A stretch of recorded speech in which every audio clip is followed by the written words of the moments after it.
दुलार चंद हत्याकांड के बाद अनंत सिंह की गिरफ्तारी ने मोकामा की सियासत पे भूचाल मचा दिया है। समीकरण अब बदलते नजर आ रहे हैं। सवाल उठने लगे हैं कि क्या अनंत सिंह गिरफ्तारी के बाद चुनाव नहीं लड़ पाएंगे और उनका नामांकन रद्द कर दिया जाएगा।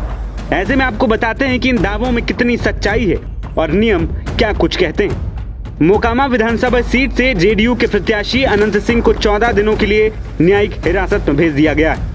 दुलार चंद यादव हत्याकांड मामले में शनिवार देर रात पुलिस ने उन्हें गिरफ्तार किया, जिसके बाद अब अनंत सिंह से किसी की भी मुलाकात करने पर रोक लगा दिया गया है। इसके साथ ही उन्हें जेल में कोई विशेष सुविधाएं भी नहीं मिलने वाली।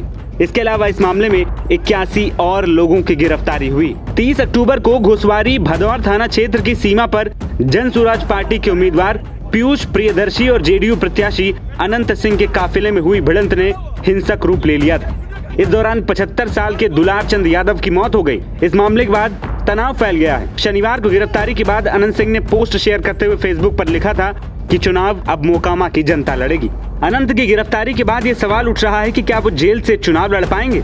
तो बता दें कि जन प्रतिनिधित्व अधिनियम 1951 के तहत हमारे देश में चुनाव होते हैं। इसमें ये कहा गया है कि ऐसे कैदी जो किसी मामले में जेल में हैं, लेकिन उनको सजा नहीं हुई या फिर मामला अभी विचाराधीन है, तो ऐसे उम्मीदवार चुनाव लड़ सकते हैं। कुछ ऐसे कैदी भी होते हैं जो जेल में होते हैं लेकिन चुनाव नहीं लड़ पाते। हालांकि इसके पीछे कई कारण हैं। आरपीए की धारा 8(3) के अनुसार किसी भी मामले में उम्मीदवार के दोषी पाए जाने के बाद उसको अगर 2 साल की सजा होती है तो ऐसी स्थिति में वो चुनाव नहीं लड़ सकता।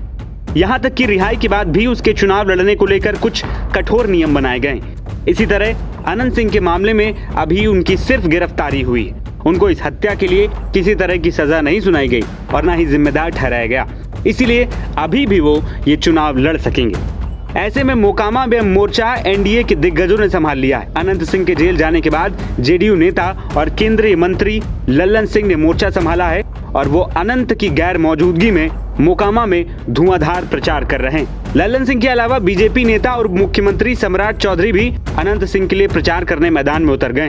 वहीं ये कोई पहला मौका नहीं है। 2015 का विधानसभा चुनाव अनंत सिंह ने जेल में रहकर ही जीता था। 10 साल बाद फिर से अनंत सिंह को जेल में रहकर ही अब चुनाव लड़ना होगा, लेकिन इस बार चुनाव उनकी नाक का सवाल भी बन गया है, क्योंकि दुलार चंद की हत्या से मोकामा की सियासत गरमा गई है। राज्य की कानून व्यवस्था पर सवाल खड़े होने लगे हैं। तो एनडीए के जंगल राज वाले नैरेटिव पर भी सियासी असर पड़ा है। इतना ही नहीं, अगड़ा बनाम पिछड़ा की सियासी रंग देने की कवायद भी की जा रही। दुलार चंद की हत्या से बिहार की जातिगत राजनीति को एक बार फिर हवा मिल गई, तो अब अनंत सिंह की गिरफ्तारी के भी सियासी असर पड़ने की बातें कही जा रही हैं। और उनका मुकाबला भी उनके धुर विरोधी सूरजभान सिंह से है, जिनका इलाके में खासा रसूख। अब देखना ये होगा कि आने वाले चुनाव में किसका दबदबा रहता है। नवभारत टाइम्स की रिपोर्ट।